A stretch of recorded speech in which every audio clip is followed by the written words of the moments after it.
Lettre aux Romains, chapitre 1.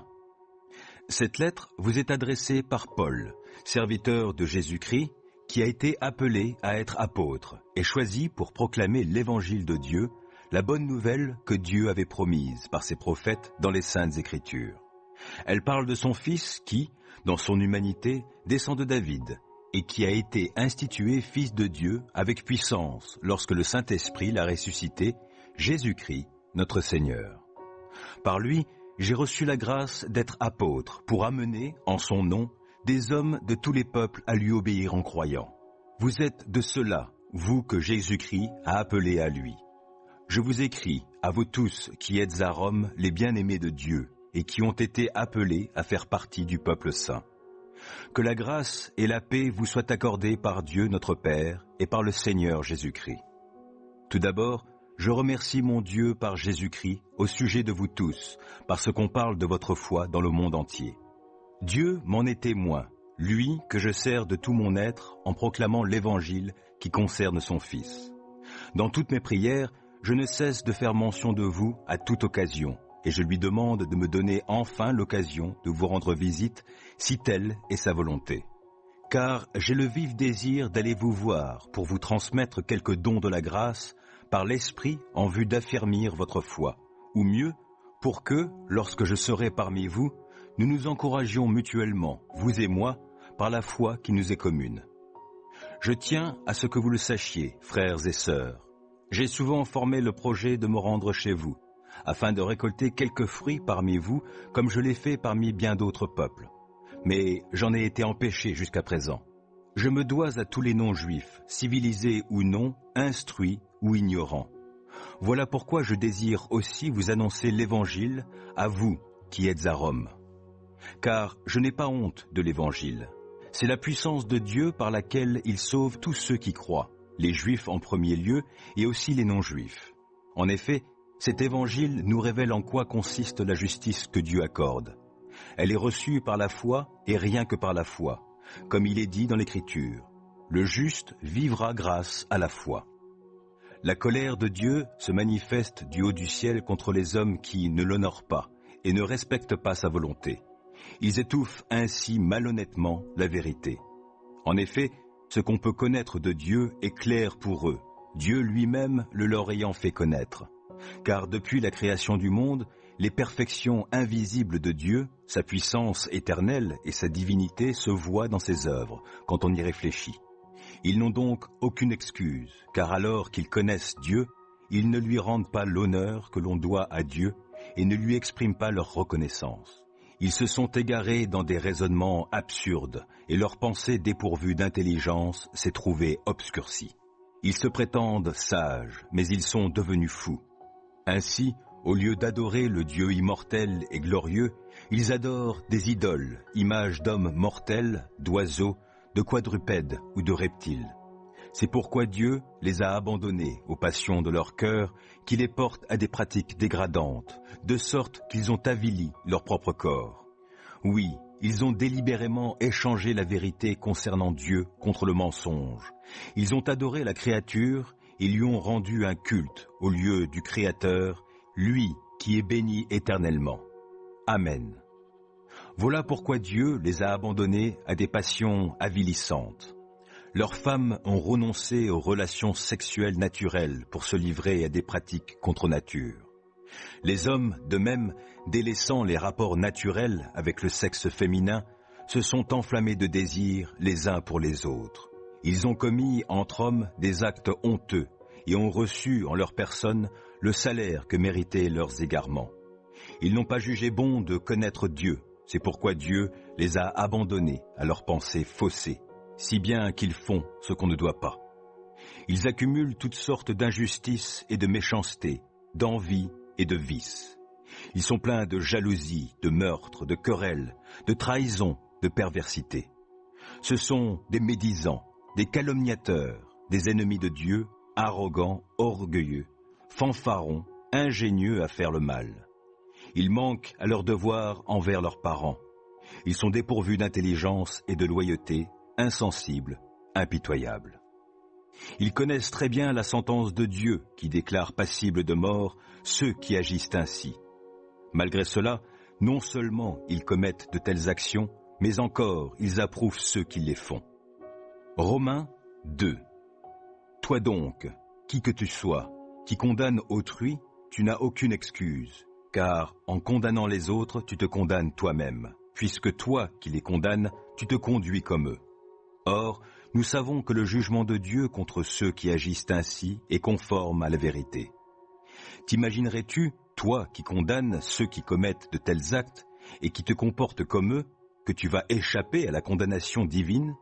Ou alors, méprises-tu les trésors de bonté, de patience et de générosité déployés par Dieu sans te rendre compte que sa bonté veut t'amener à changer?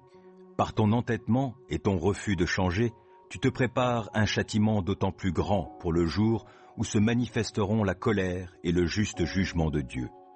Ce jour-là, il donnera à chacun ce que lui auront valu ses actes. Ceux qui, en pratiquant le bien avec persévérance, cherchent la gloire à venir, l'honneur et l'immortalité, recevront de lui la vie éternelle. Mais à ceux qui, par ambition personnelle, repoussent la vérité et cèdent à l'injustice, Dieu réserve sa colère et sa fureur. Oui, la souffrance et l'angoisse attendent tout homme qui pratique le mal, le juif en premier lieu et aussi le non-juif.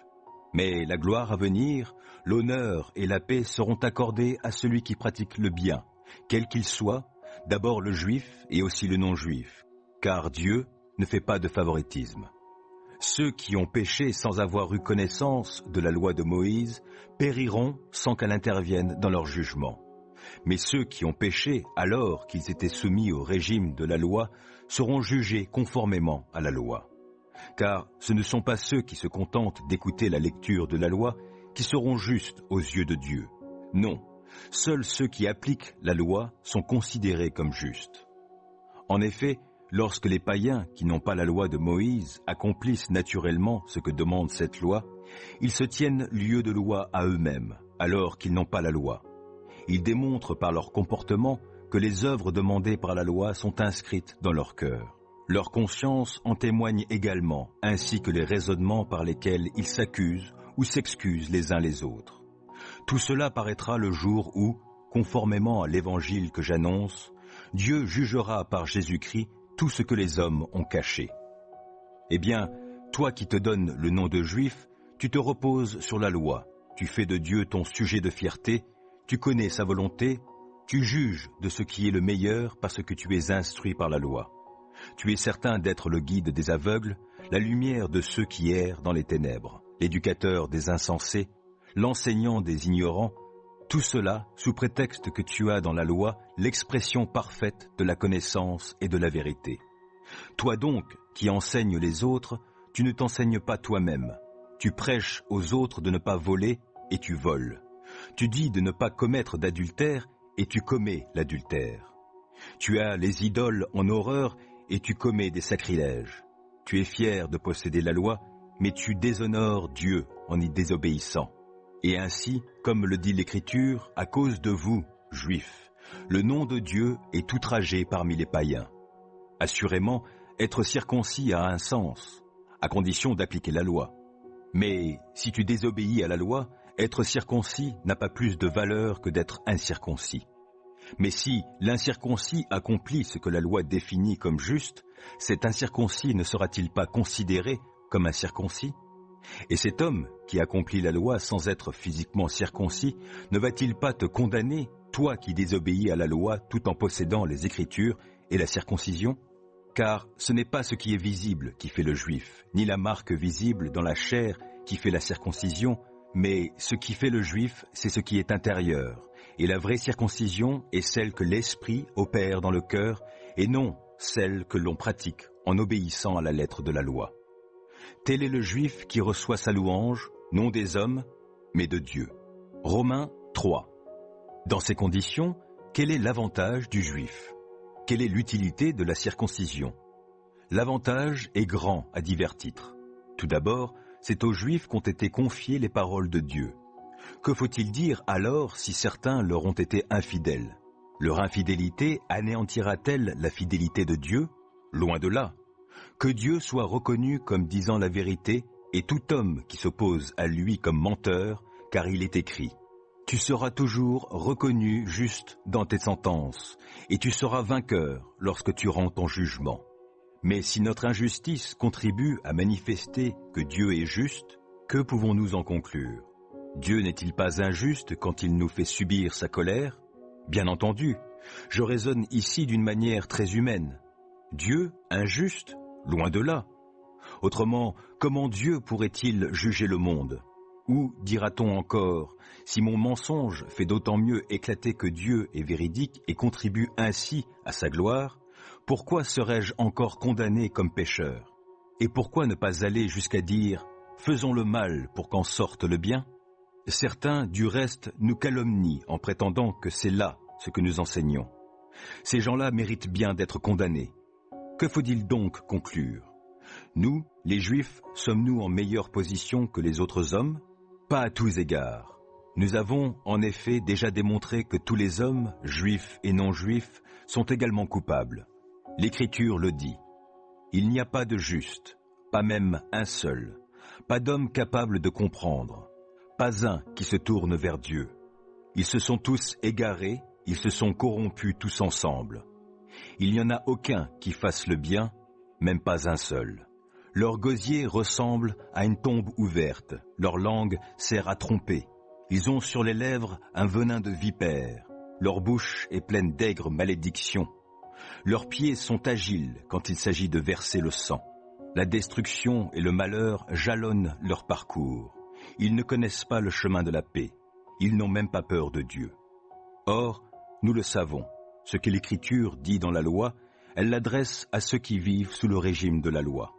Il en est ainsi pour que personne n'ait rien à répliquer et que le monde entier soit reconnu coupable devant Dieu. Car personne ne sera déclaré juste devant lui parce qu'il aura accompli les œuvres demandées par la loi. En effet, la loi produit seulement la connaissance du péché. Mais maintenant, Dieu a manifesté, sans faire intervenir la loi, la justice qu'il nous accorde et à laquelle les livres de la loi et des prophètes rendent témoignage. Dieu déclare les hommes justes par leur foi en Jésus-Christ, et cela s'applique à tous ceux qui croient, car il n'y a pas de différence entre les hommes. Tous ont péché, en effet, et sont privés de la gloire de Dieu, et ils sont déclarés justes par sa grâce. C'est un don que Dieu leur fait par le moyen de la délivrance apportée par Jésus-Christ. C'est lui que Dieu a offert comme une victime destinée à expier les péchés, pour ceux qui croient en son sacrifice. Dieu montre ainsi qu'il est juste parce qu'il avait laissé impunis les péchés commis autrefois, au temps de sa patience. Il montre aussi qu'il est juste dans le temps présent. Il est juste tout en déclarant juste celui qui croit en Jésus. Reste-t-il encore une raison de se vanter? Non, cela est exclu. En vertu de quel principe? Celui de l'obéissance à la loi? Non, mais selon le principe de la foi. Voici donc ce que nous affirmons. L'homme est déclaré juste par la foi sans qu'il ait à accomplir les œuvres qu'exige la loi. Ou alors, Dieu serait-il seulement le Dieu des Juifs? N'est-il pas aussi le Dieu des non-Juifs? Bien sûr, il est aussi le Dieu des non-Juifs. Car il n'y a qu'un seul Dieu qui justifie les Juifs en raison de leur foi et qui justifie aussi les non-Juifs au moyen de leur foi. Mais alors, est-ce que nous annulons la loi au moyen de la foi? Loin de là, nous confirmons la loi. Romains 4. Prenons l'exemple d'Abraham, l'ancêtre de notre peuple, selon la descendance physique. Que pouvons-nous dire à son sujet? Quelle a été son expérience? S'il a été déclaré juste en raison de ce qu'il a fait, alors certes, il peut se vanter. Mais ce n'est pas ainsi que Dieu voit la chose. En effet, que dit l'Écriture? Abraham a eu confiance en Dieu, et Dieu a porté sa foi à son crédit pour le déclarer juste. Si quelqu'un accomplit un travail, on lui compte son salaire, non pas comme si on lui faisait une faveur, mais d'après ce qui lui est dû. Et si quelqu'un n'accomplit pas les œuvres requises par la loi, mais place sa confiance en Dieu qui déclare juste les pécheurs, Dieu le déclare juste en portant sa foi à son crédit. De même, David déclare béni l'homme que Dieu déclare juste, sans qu'il ait produit les œuvres qu'exige la loi. Ils sont bénis, ceux dont les fautes ont été pardonnées et dont les péchés ont été effacés. Il est béni, l'homme au compte de qui le Seigneur ne porte pas le péché. Cette bénédiction est-elle réservée aux seuls circoncis ou est-elle aussi accessible aux incirconcis? Nous venons de le dire, Dieu a porté la foi d'Abraham à son crédit pour le déclarer juste. À quel moment cela a-t-il eu lieu? Quand Abraham était circoncis ou quand il était encore incirconcis? Ce n'est pas quand il était circoncis, mais quand il ne l'était pas encore.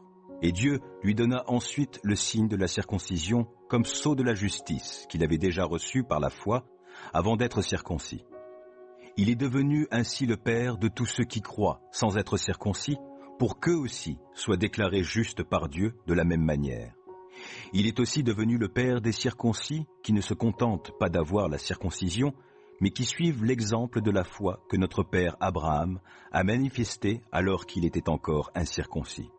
Car la promesse de recevoir le monde en héritage a été faite à Abraham, ou à sa descendance, non parce qu'il avait obéi à la loi, mais parce que Dieu l'a déclaré juste à cause de sa foi. En effet, s'il faut être sous le régime de la loi pour avoir droit à cet héritage, alors la foi n'a plus de sens et la promesse est annulée. Car la loi produit la colère de Dieu. Or, là où il n'y a pas de loi, il n'y a pas non plus de transgression.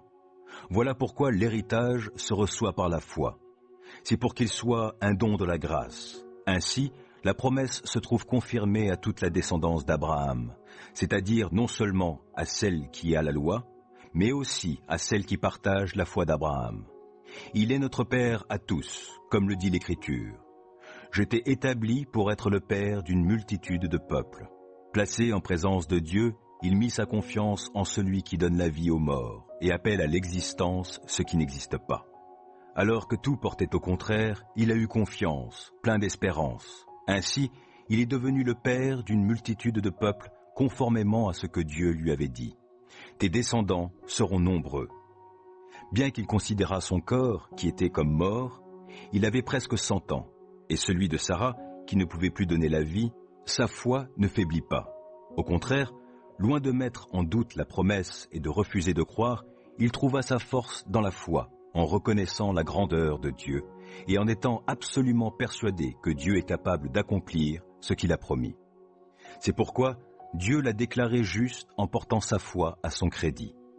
Or, si cette parole, Dieu a porté sa foi à son crédit, a été consignée dans l'Écriture, ce n'est pas seulement pour Abraham. Elle nous concerne nous aussi, car la foi sera aussi portée à notre crédit, à nous qui plaçons notre confiance en celui qui a ressuscité Jésus, notre Seigneur. Il a été livré pour nos fautes, et il est ressuscité pour que nous soyons déclarés justes. Romains 5. Puisque nous avons été déclarés justes en raison de notre foi, nous sommes en paix avec Dieu grâce à notre Seigneur Jésus-Christ. Par lui, nous avons eu accès au moyen de la foi à ce don gratuit de Dieu qui nous est désormais acquis. Et notre fierté se fonde sur l'espérance d'avoir part à la gloire de Dieu. Mieux encore, nous tirons fierté même de nos détresses, car nous savons que la détresse produit la persévérance conduit à une fidélité éprouvée, et la fidélité éprouvée nourrit l'espérance. Or, notre espérance ne risque pas de tourner à notre confusion, car Dieu a versé son amour dans notre cœur par l'Esprit Saint qu'il nous a donné. En effet, au moment fixé par Dieu, alors que nous étions encore sans force, Christ est mort pour des pécheurs. À peine accepterait-on de mourir pour un juste, peut-être quelqu'un irait-il jusqu'à mourir pour le bien, mais voici comment Dieu nous montre l'amour qu'il a pour nous. Alors que nous étions encore des pécheurs, Christ est mort pour nous. Donc, puisque nous sommes maintenant déclarés justes grâce à son sacrifice, nous serons, à plus forte raison encore, sauvés par lui de la colère à venir. Alors que nous étions ses ennemis, Dieu nous a réconciliés avec lui par la mort de son Fils. À plus forte raison, maintenant que nous sommes réconciliés, serons-nous sauvés par sa vie. Mieux encore, nous plaçons désormais notre fierté en Dieu par notre Seigneur Jésus-Christ, qui nous a obtenu la réconciliation. C'est pourquoi, de même que par un seul homme, le péché est entré dans le monde, et par le péché, la mort, et ainsi la mort a atteint tous les hommes parce que tous ont péché. En effet, jusqu'à ce que Dieu donne la loi de Moïse, le péché existait bien dans le monde. Or, le péché n'est pas pris en compte quand la loi n'existe pas. Et pourtant, la mort a régné depuis Adam jusqu'à Moïse, même sur les hommes qui n'avaient pas commis une faute semblable à celle d'Adam, qui est comparable à celui qui devait venir. Mais il y a une différence entre la faute et le don de la grâce. En effet, si la faute d'un seul a eu pour conséquence la mort de beaucoup, à bien plus forte raison la grâce de Dieu, don gratuit qui vient d'un seul homme, Jésus-Christ, a surabondé pour beaucoup.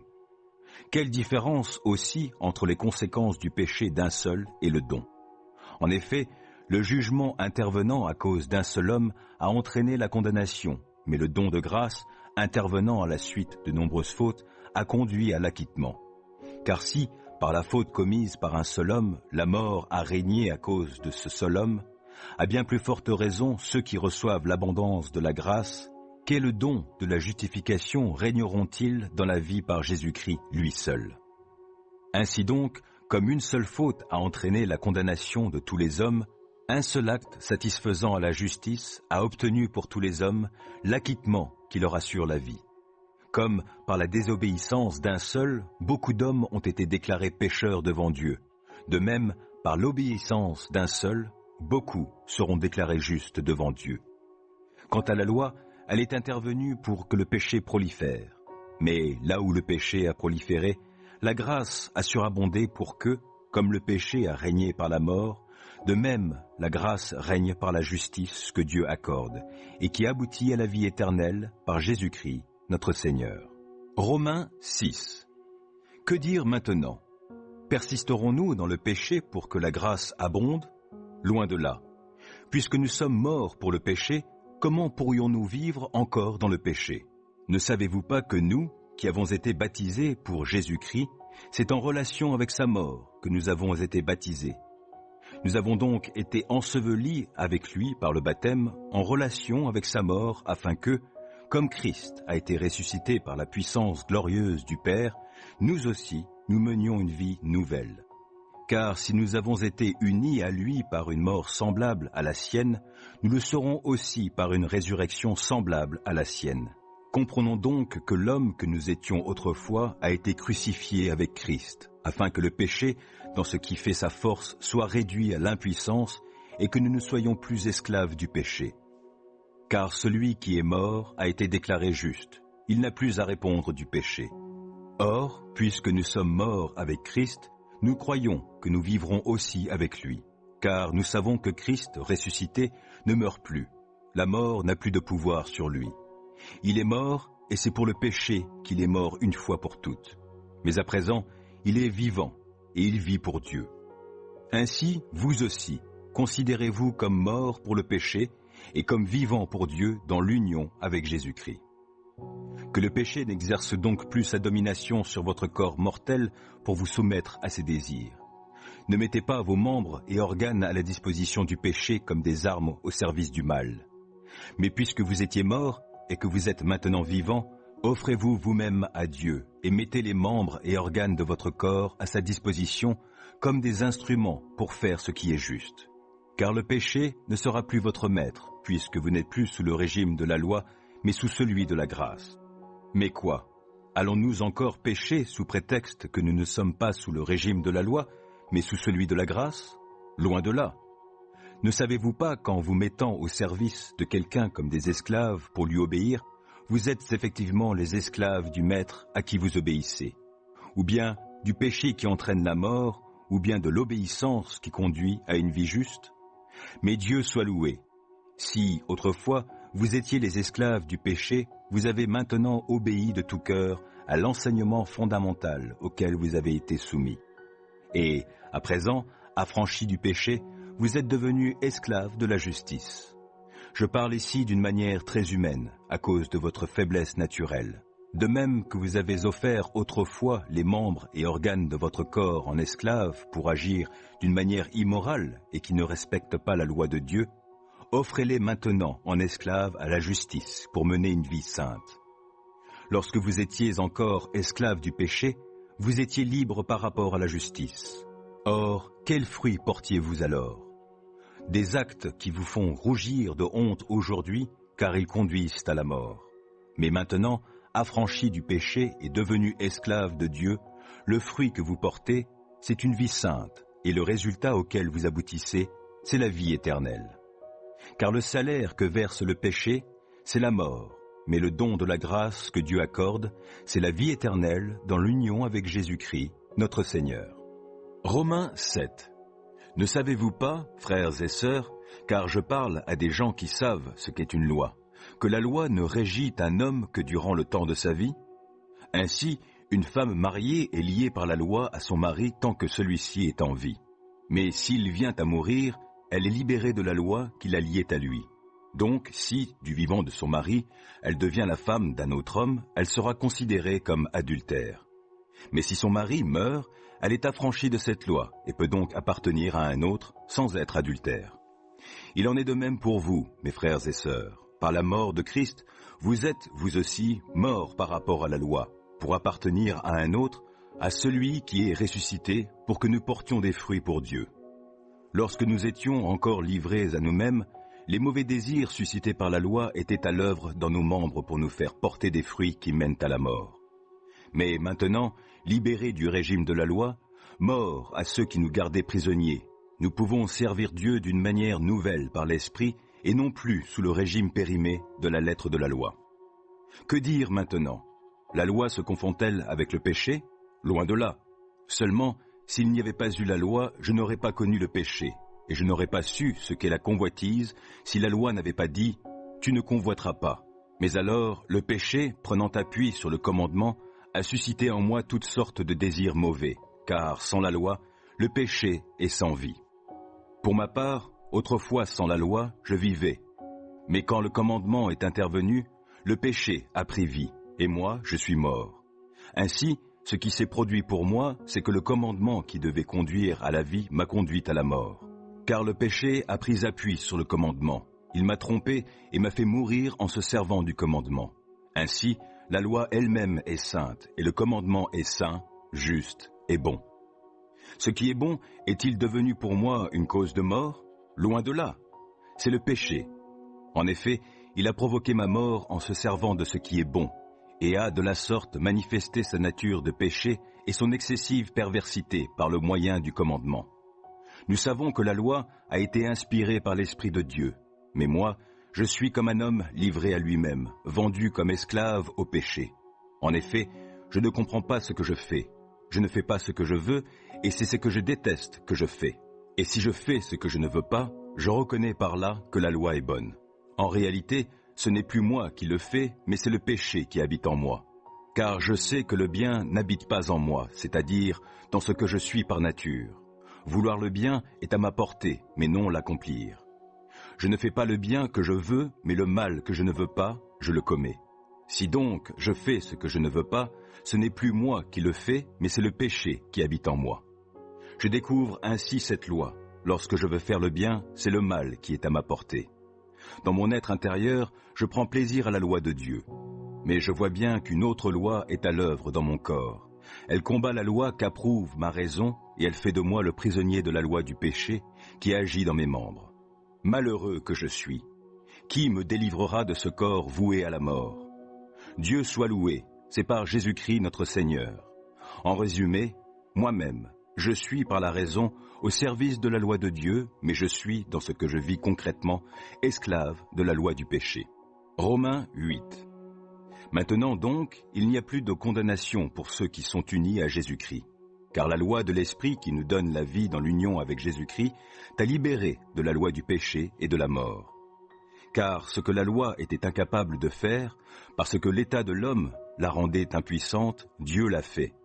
Il a envoyé son propre Fils avec une nature semblable à celle des hommes pécheurs et, pour régler le problème du péché, il a exécuté sur cet homme la sanction qu'encourt le péché. Il l'a fait pour que la juste exigence de la loi soit pleinement satisfaite en ce qui nous concerne, nous qui vivons, non plus à la manière de l'homme livré à lui-même, mais dans la dépendance de l'Esprit. En effet, les hommes livrés à eux-mêmes tendent vers ce qui est conforme à l'homme livré à lui-même, mais ceux qui ont l'Esprit tendent vers ce qui est conforme à l'Esprit. Car ce à quoi tend l'homme, livré à lui-même, mène à la mort, tandis que ce à quoi tend l'esprit conduit à la vie et à la paix. En effet, l'homme, livré à lui-même, dans toutes ses tendances, n'est que haine de Dieu. Il ne se soumet pas à la loi de Dieu, car il ne le peut même pas. Les hommes, livrés à eux-mêmes, sont incapables de plaire à Dieu. Vous, au contraire, vous n'êtes pas livrés à vous-même, mais vous dépendez de l'Esprit, puisque l'Esprit de Dieu habite en vous. Si quelqu'un n'a pas l'Esprit de Christ, il ne lui appartient pas. Or, si Christ est en vous, votre corps reste mortel à cause du péché, mais l'Esprit est source de vie, parce que vous avez été déclarés justes. Et si l'Esprit de celui qui a ressuscité Jésus habite en vous, celui qui a ressuscité Christ rendra aussi la vie à votre corps mortel par son Esprit qui habite en vous. Ainsi donc, frères et sœurs, si nous avons une obligation, ce n'est pas celle de vivre à la manière de l'homme livré à lui-même. Car si vous vivez à la manière de l'homme livré à lui-même, vous mourrez. Mais si, par l'Esprit, vous faites mourir les actes mauvais que vous accomplissez dans votre corps, vous vivrez. Car ceux qui sont conduits par l'Esprit de Dieu sont fils de Dieu. En effet, vous n'avez pas reçu un esprit qui fait de vous des esclaves et vous ramène à la crainte. Non, vous avez reçu l'Esprit en conséquence de votre adoption par Dieu comme ses fils et ses filles. Car c'est par cet Esprit que nous crions « Abba », c'est-à-dire Père. L'Esprit Saint lui-même témoigne à notre esprit que nous sommes enfants de Dieu. Et puisque nous sommes enfants, nous sommes aussi héritiers. Héritiers de Dieu et donc co-héritiers de Christ, puisque nous souffrons avec lui pour avoir part à sa gloire. J'estime d'ailleurs qu'il n'y a aucune commune mesure entre les souffrances de la vie présente et la gloire qui va se révéler en nous. En effet, la création attend, avec un ardent désir, la révélation des fils de Dieu. Car la création tout entière a été réduite à une condition bien dérisoire. Cela ne s'est pas produit de son gré, mais à cause de celui qui l'y a soumise.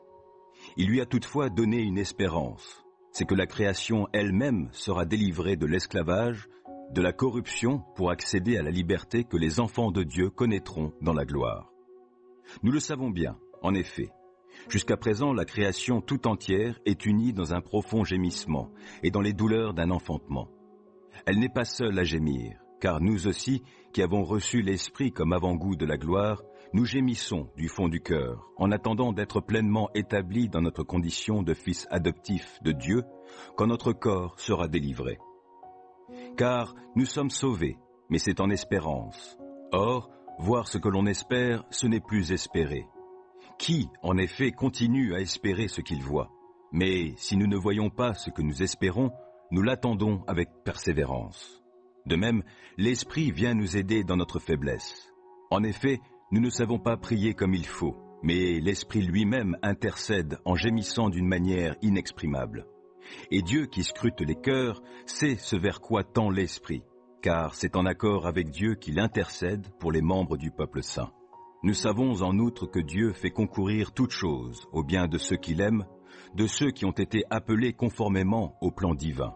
En effet, ceux que Dieu a connus d'avance, il les a aussi destinés d'avance à devenir conformes à l'image de son Fils, afin que celui-ci soit l'aîné de nombreux frères et sœurs. Ceux qu'il a ainsi destinés, il les a aussi appelés à lui. Ceux qu'il a ainsi appelés, il les a aussi déclarés justes, et ceux qu'il a déclarés justes, il leur a aussi donné sa gloire. Que dire de plus? Si Dieu est pour nous, qui se lèvera contre nous? Lui qui n'a même pas épargné son propre Fils, mais l'a livré pour nous tous, comment ne nous donnerait-il pas aussi tout avec lui? Qui accusera encore les élus de Dieu? Dieu lui-même les déclare justes. Qui les condamnera? Christ est mort, bien plus, il est ressuscité. Il est à la droite de Dieu et il intercède pour nous. Qu'est-ce qui pourra nous arracher à l'amour de Christ? La détresse ou l'angoisse? La persécution? La faim? La misère? Le danger ou l'épée? Car il nous arrive ce que dit l'Écriture. À cause de toi, nous sommes exposés à la mort à longueur de jour. On nous considère comme des moutons destinés à l'abattoir. Mais dans tout cela, nous sommes bien plus que vainqueurs par celui qui nous a aimés. Oui, j'en ai l'absolue certitude. Ni la mort, ni la vie, ni les anges, ni les dominations, ni le présent, ni l'avenir, ni les puissances, ni ce qui est en haut, ni ce qui est en bas, ni aucune autre créature, rien ne pourra nous arracher à l'amour que Dieu nous a témoigné en Jésus-Christ, notre Seigneur. Romains 9. Je dis la vérité en tant qu'homme uni à Christ. Je ne mens pas. Ma conscience, en accord avec l'Esprit Saint, me rend ce témoignage. J'éprouve une profonde tristesse et un chagrin continuel dans mon cœur. Oui, je demanderai à Dieu d'être maudit et séparé de Christ pour mes frères, nés du même peuple que moi. Ce sont les Israélites. C'est à eux qu'appartiennent la condition de fils adoptif de Dieu, la manifestation glorieuse de la présence divine, les alliances, le don de la loi, le culte et les promesses. À eux les patriarches. Et c'est d'eux qu'est issu Christ dans son humanité. Il est aussi au-dessus de tout, Dieu béni pour toujours. Amen. Ce n'est pas que la parole de Dieu soit restée sans effet, car ce ne sont pas tous ceux qui descendent du patriarche Israël qui constituent Israël. Et ceux qui descendent d'Abraham ne sont pas tous ses enfants. Car Dieu dit à Abraham, « C'est par Isaac que te sera suscitée une descendance. » Cela veut dire que tous les enfants de la descendance naturelle d'Abraham ne sont pas enfants de Dieu. Seuls les enfants nés selon la promesse sont considérés comme sa descendance. Car telle est la promesse de Dieu. Vers cette époque, je viendrai, et Sarah aura un fils. Et ce n'est pas tout. Rebecca eut des jumeaux nés d'un seul et même père, de notre ancêtre Isaac. Or, Dieu a un plan qui s'accomplit selon son libre choix, et qui dépend non des actions des hommes, mais uniquement de la volonté de celui qui appelle. Et pour que ce plan demeure, c'est avant même la naissance de ses enfants, et par conséquent, avant qu'il n'ait fait ni bien ni mal, que Dieu dit à Rebecca, « L'aîné sera assujetti au cadet. » Ceci s'accorde avec cet autre texte de l'Écriture. « J'ai aimé Jacob et j'ai écarté Isaü. » Mais alors, que dire? Dieu serait-il injuste? Loin de là, car il a dit à Moïse, « Je ferai grâce à qui je veux faire grâce. J'aurai compassion de qui je veux avoir compassion. » Cela ne dépend donc ni de la volonté de l'homme, ni de ses efforts, mais de Dieu qui fait grâce. Dans l'Écriture, Dieu dit au Pharaon, « Voici pourquoi je t'ai fait parvenir où tu es, pour montrer en toi ma puissance et pour que ma renommée se répande par toute la terre. » Ainsi donc, Dieu fait grâce à qui il veut et il endurcit qui il veut. Tu vas me dire, pourquoi alors fait-il encore des reproches? Car qui a jamais pu résister à sa volonté? Mais qui es-tu donc toi, un homme pour critiquer Dieu? L'ouvrage demandera-t-il à l'ouvrier, « Pourquoi m'as-tu fait ainsi ?» Le potier n'a-t-il pas le droit, à partir du même bloc d'argile, de fabriquer un pot d'usage noble et un autre pour l'usage courant? Et qu'as-tu à redire si Dieu, parce qu'il voulait montrer sa colère et faire connaître sa puissance, a supporté avec une immense patience ceux qui étaient les objets de sa colère, tout prêts pour la destruction? Oui, qu'as-tu à redire si Dieu a agi ainsi pour manifester la richesse de sa gloire, en faveur de ceux qui sont les objets de sa compassion, ceux qu'il a préparés d'avance pour la gloire? C'est nous qui sommes les objets de sa compassion, nous qu'il a appelés non seulement d'entre les Juifs, mais aussi d'entre les non-Juifs. C'est ce qu'il dit dans le livre du prophète Osée. « Celui qui n'était pas mon peuple, je l'appellerai mon peuple. Celle qui n'était pas la bien-aimée, je la nommerai bien-aimée.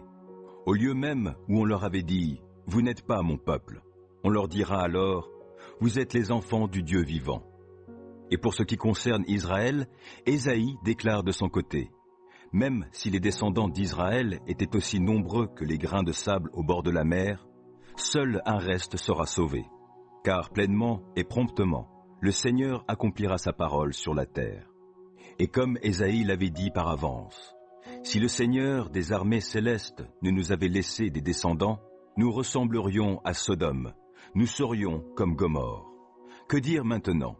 Voici ce que nous disons. Les païens, qui ne cherchaient pas à être déclarés justes par Dieu, ont saisi cette justice, mais il s'agit de la justice qui est reçue par la foi. Les Israélites, eux, qui cherchaient à être déclarés justes en obéissant à une loi, n'y sont pas parvenus. Pour quelle raison? Parce qu'ils ont cherché à être déclarés justes, non pas en comptant sur la foi, mais comme si la justice pouvait provenir de la pratique de la loi. Ils ont buté contre la pierre qui fait tomber, conformément à ce que dit l'Écriture. Moi, je place en Sion une pierre qu'on heurte, un rocher qui fait trébucher. Celui qui met en lui sa confiance ne connaîtra jamais le déshonneur. Romains 10. Frères et sœurs, je souhaite de tout cœur que les Israélites soient sauvés, et c'est ce que je demande instamment à Dieu dans mes prières. Car je leur rends ce témoignage.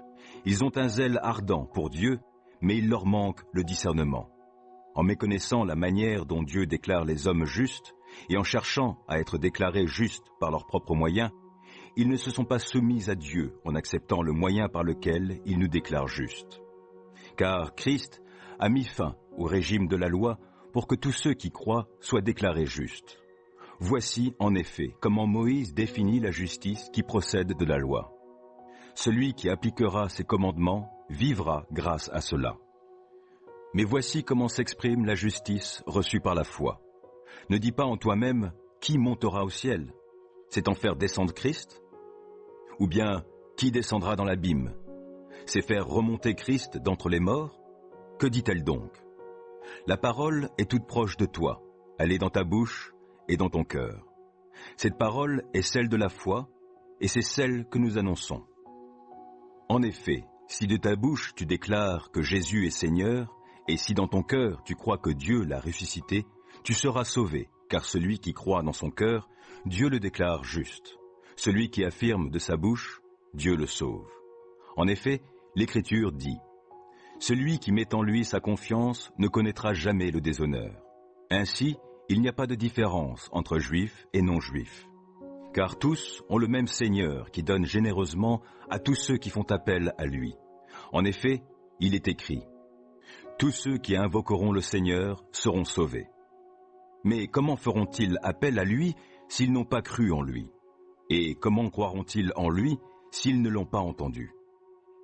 Et comment entendront-ils s'il n'y a personne pour le leur annoncer? Et comment y aura-t-il des gens pour l'annoncer s'ils ne sont pas envoyés?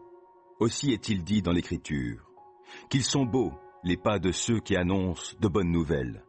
Mais malheureusement, tous n'ont pas obéi à cette bonne nouvelle. Ésaïe déjà demandé, « Seigneur, qui a cru à notre message ?» Donc, la foi naît du message que l'on entend, et ce message vient par la parole de Christ. Maintenant donc, je dis, ne l'ont-ils pas entendu?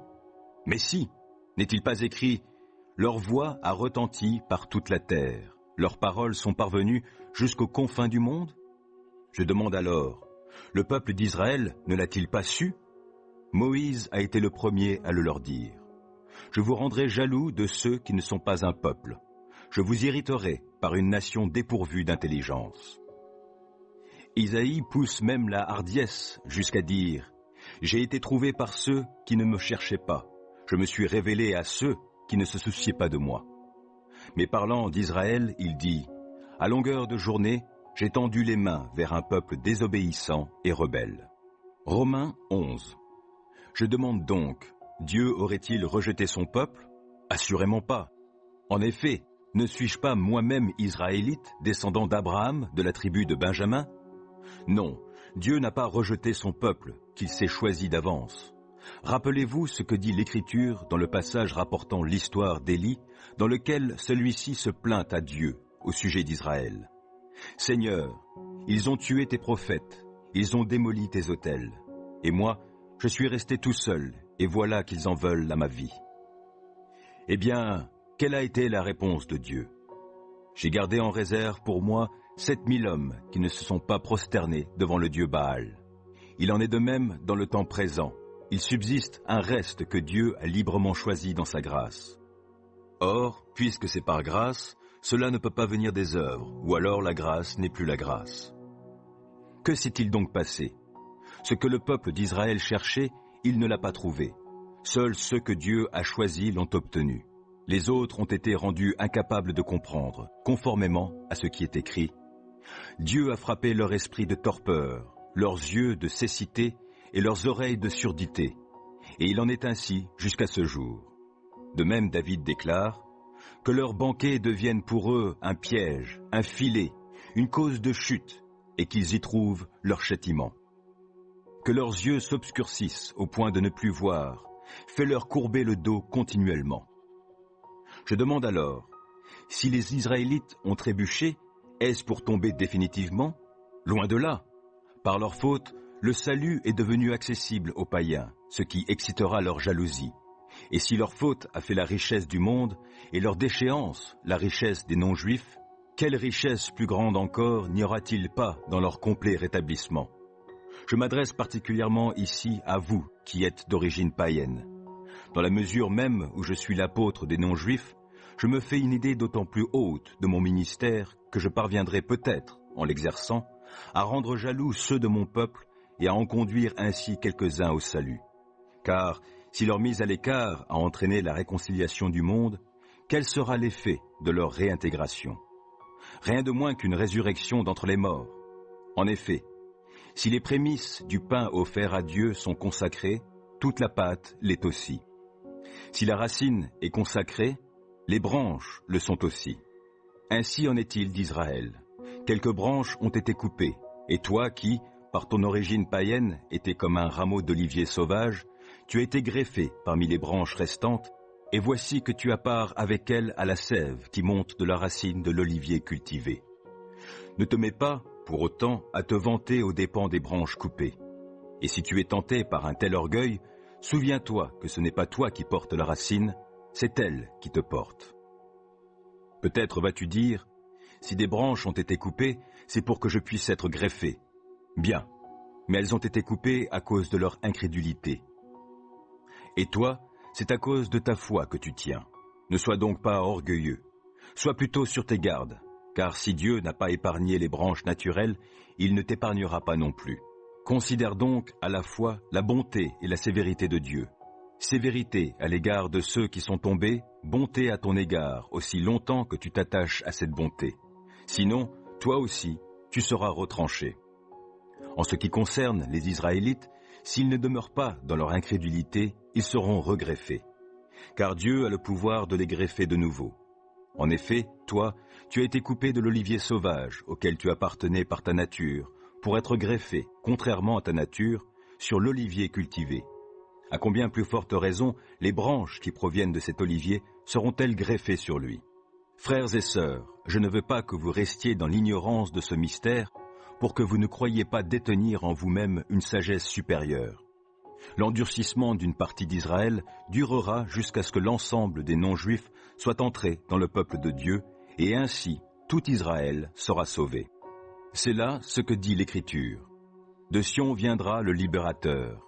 Il éloignera de Jacob toute désobéissance. Et voici en quoi consistera mon alliance avec eux. C'est que j'enlèverai leurs péchés.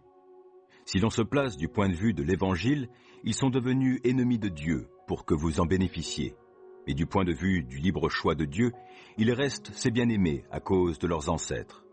Car les dons de la grâce et l'appel de Dieu sont irrévocables. Vous-même, en effet, vous avez désobéi à Dieu autrefois. Et maintenant Dieu vous a fait grâce en se servant de leur désobéissance. De la même façon, si leur désobéissance actuelle a pour conséquence votre pardon, c'est pour que Dieu leur pardonne à eux aussi. Car Dieu a emprisonné tous les hommes dans la désobéissance afin de faire grâce à tous.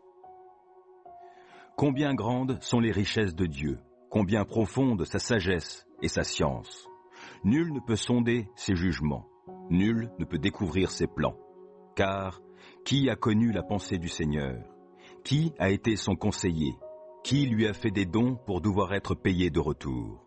En effet, tout vient de lui, tout subsiste par lui et pour lui. À lui soit la gloire à jamais. Amen. Romains 12.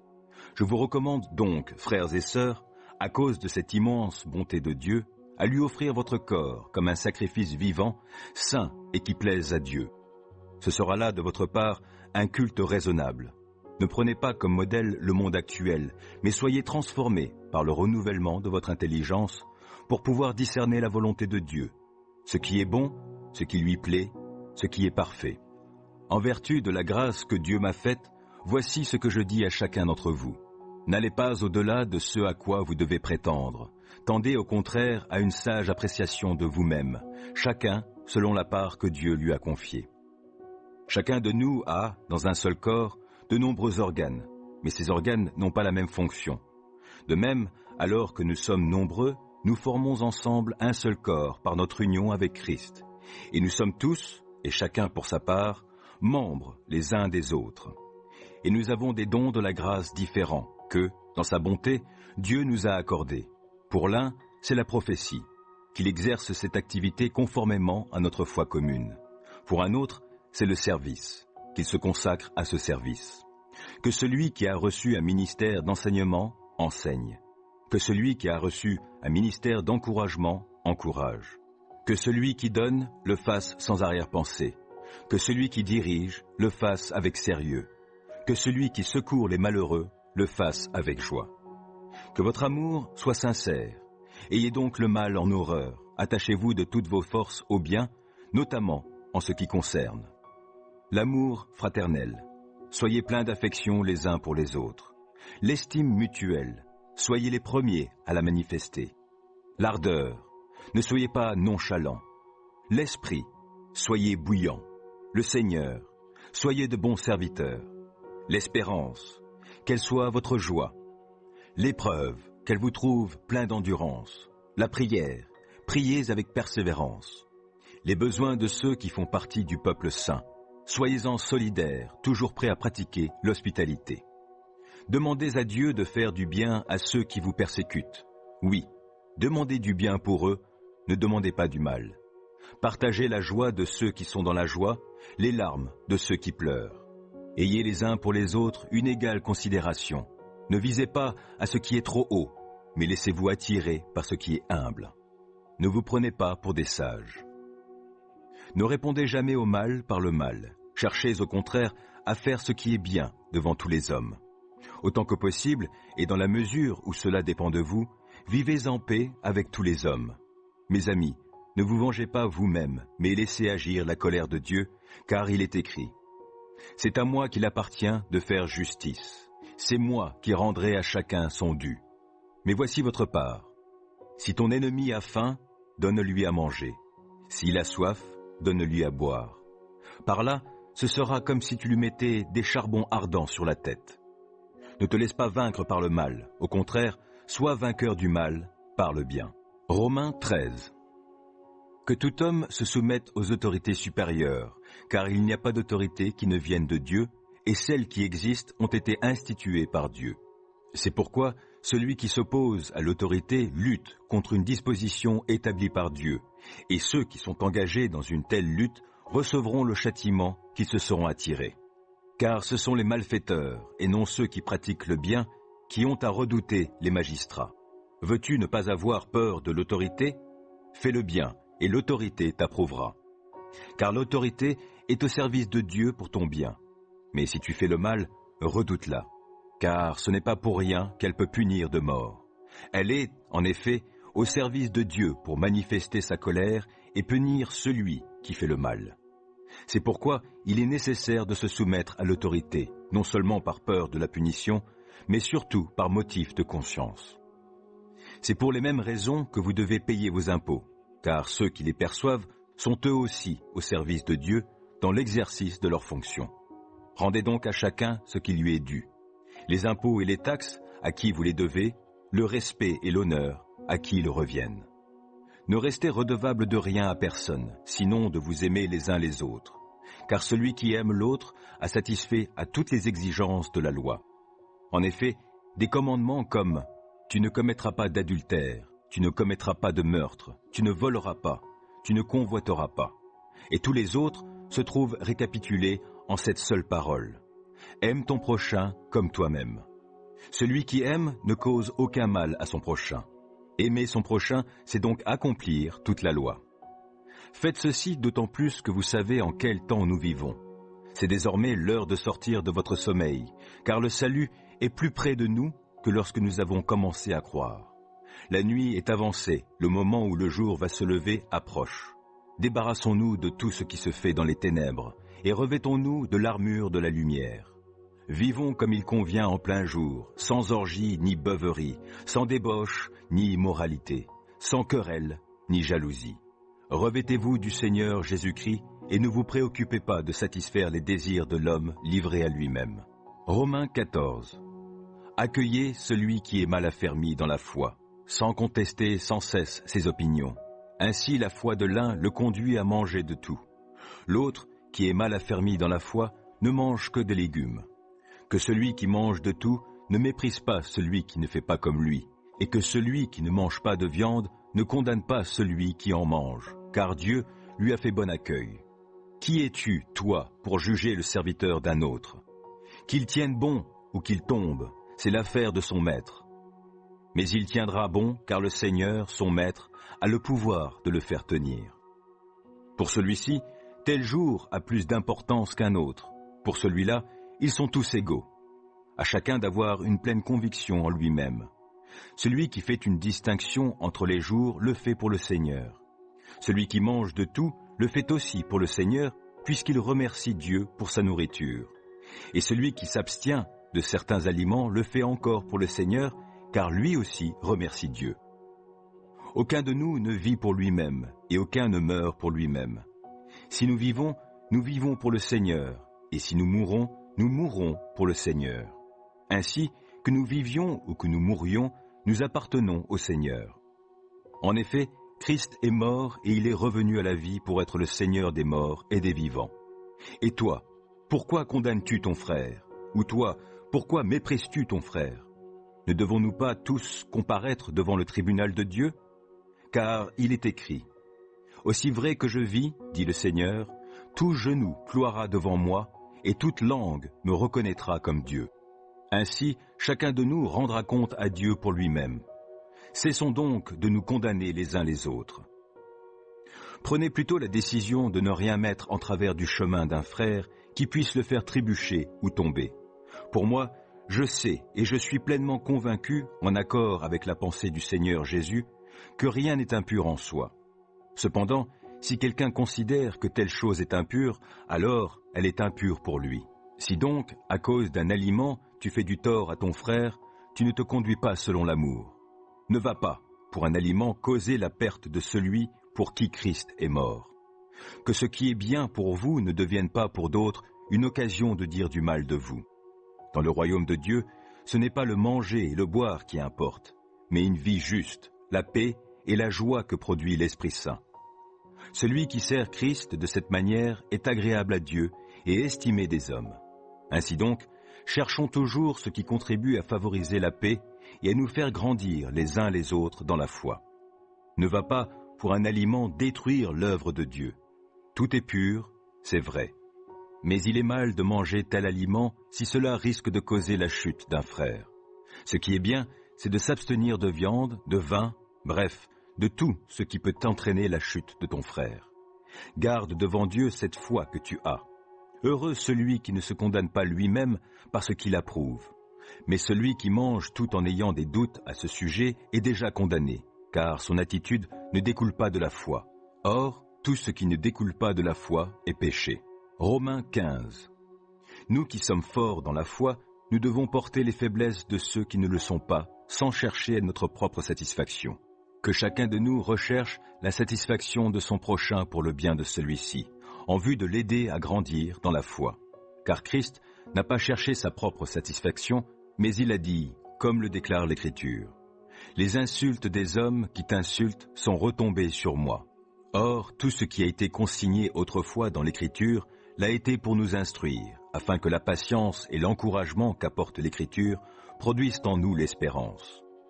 Que Dieu, source de toute patience et de tout encouragement, vous donne de vivre en plein accord les uns avec les autres, conformément à l'enseignement de Jésus-Christ. Ainsi, d'un commun accord et d'une seule voix, vous célébrerez la gloire du Dieu et Père de notre Seigneur Jésus-Christ. Accueillez-vous donc les uns les autres, tout comme Christ vous a accueillis pour la gloire de Dieu. Voici, en effet, ce que j'affirme. C'est, d'abord, que Christ est venu se mettre au service des Juifs, pour montrer que Dieu est véridique en accomplissant les promesses faites à leurs ancêtres. C'est, ensuite, qu'il est venu pour que les non-Juifs, de leur côté, louent Dieu à cause de sa compassion, comme le dit l'Écriture. Aussi, je publie tes louanges parmi les peuples, je te célèbre par mes chants. Et ailleurs, peuple, réjouissez-vous avec son peuple. Ou encore, louez le Seigneur, vous, gens de toutes les nations, que tous les peuples disent ses louanges. Ésaïe dit de son côté, « Un rejeton naîtra d'Isaïe, on le verra se lever pour gouverner tous les peuples. Les peuples étrangers mettront en lui leur espérance. » Que le Dieu de l'espérance vous comble de toute joie et de sa paix par votre confiance en lui. Ainsi votre cœur débordera d'espérance par la puissance du Saint-Esprit. Frères et sœurs, j'ai personnellement la conviction que vous êtes pleins de bonté, remplis de toute la connaissance et tout à fait capables, par conséquent, de vous conseiller les uns les autres. Cependant, je vous ai écrit avec une certaine audace sur quelques points, car je désirais raviver vos souvenirs à cause de la grâce que Dieu m'a accordée. En effet, il a fait de moi le serviteur de Jésus-Christ pour les non-juifs. J'accomplis ainsi la tâche d'un prêtre en annonçant l'évangile de Dieu aux non-juifs pour que ceux-ci deviennent une offrande agréable à Dieu, consacrée par l'Esprit Saint. Voilà pourquoi, grâce à Jésus-Christ, je suis fier de mon travail pour Dieu. Car si j'ose parler, c'est seulement de ce que Christ a accompli par mon moyen pour amener les non-juifs à obéir à Dieu. Il l'a fait par mes paroles et mes actes, par sa puissance qui s'est manifestée dans les miracles et les prodiges, par la puissance de l'Esprit de Dieu. Ainsi, à partir de Jérusalem jusqu'en Illyrie, en rayonnant en tous sens, j'ai fait partout retentir l'évangile de Christ. Je me suis fait un point d'honneur de proclamer l'évangile là où le nom de Christ n'était pas encore connu. Je ne voulais en aucun cas bâtir sur des fondations posées par d'autres. J'ai agi selon cette parole de l'Écriture. Ceux à qui l'on n'avait rien dit de lui le verront, et ceux qui n'avaient pas entendu parler de lui comprendront. C'est aussi cette raison qui m'a empêché bien des fois d'aller chez vous. À présent, je n'ai plus de champ d'action dans ces régions. Or, depuis plusieurs années, je désire aller chez vous, et cela pourra se réaliser quand j'irai en Espagne.